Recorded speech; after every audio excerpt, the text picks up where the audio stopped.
మందు ప్రియులకు ఇదో బ్యాడ్ న్యూస్ అనే చెప్పాలి. ఎందుకంటే 4 రోజుల పాటు మద్యం షాపులు మూతబడనున్నాయి.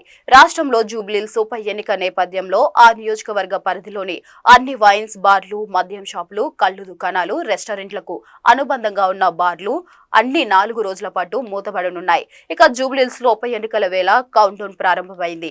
ఈ నెల 11న పోలింగ్ జరగనుండగా ఎన్నికల నిబంధనల ప్రకారం ఆ నియోజకవర్గంలో మద్యం అమ్మకాలపై తాత్కాలిక ఆంక్షలు అమల్లోకి రానున్నాయి. ఎక్సైజ్ శాఖ ఇప్పటికే ఆదేశాలు జారీ చేసింది. వివరాల్లోకి వెళ్తే నవంబర్ 9వ తేదీ సాయంత్రం 6 గంటల నుంచి జూబ్లీహిల్స్ నియోజకవర్గ పరిధిలోని అన్ని వైన్స్ బార్లు, మద్యం షాపులు, కల్లు దుకాణాలు, రెస్టారెంట్లకు అనుబంధంగా ఉన్న బార్లు, స్టార్ హోటల్స్ బార్లు, రిజిస్టర్ క్లబ్బులతో సహా పూర్తిగా మూసివేయాల్సి ఉంటుంది. ఈ ఆంక్షలు నవంబర్ 12వ తేదీ వరకు కొనసాగనున్నాయి. ఇక పోలింగ్ ముగిసిన మరుసటి రోజు నుంచి మాత్రమే మద్యం విక్రయాలను తిరిగి అనుమతించనున్నారు అధికారులు. ఇక నవంబర్ 14న ఓట్ల లెక్కింపు జరగనుండటంతో ఆ రోజున కూడా మద్యం విక్రయాలపై నిషేధం విధించనున్నారు. మొత్తం మీద పోలింగ్ కు ముందు, పోలింగ్ రోజు, లెక్కింపు రోజు ఈ 3 దశల్లో జూబ్లీహిల్స్ లో మద్యం దుకాణాలు తాత్కాలికంగా బంద్ కానున్నాయి.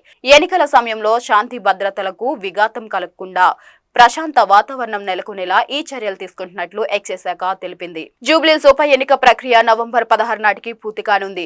జూన్ నెలలో BRS sitting MLA Maganti Gopinath మరణం ఖాళీ అయిన స్థానాన్ని భర్తీ చేయడానికి జరుగుతుంది.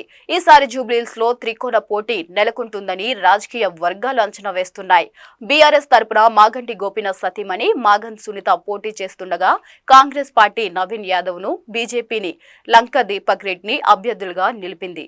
ఇక దీపక్ రెడ్డి 2023 అసెంబ్లీ ఎన్నికల్లో కూడా ఈ నియోజకవర్గం నుంచి పోటీ చేసి ఓటమి చవిచూశారు.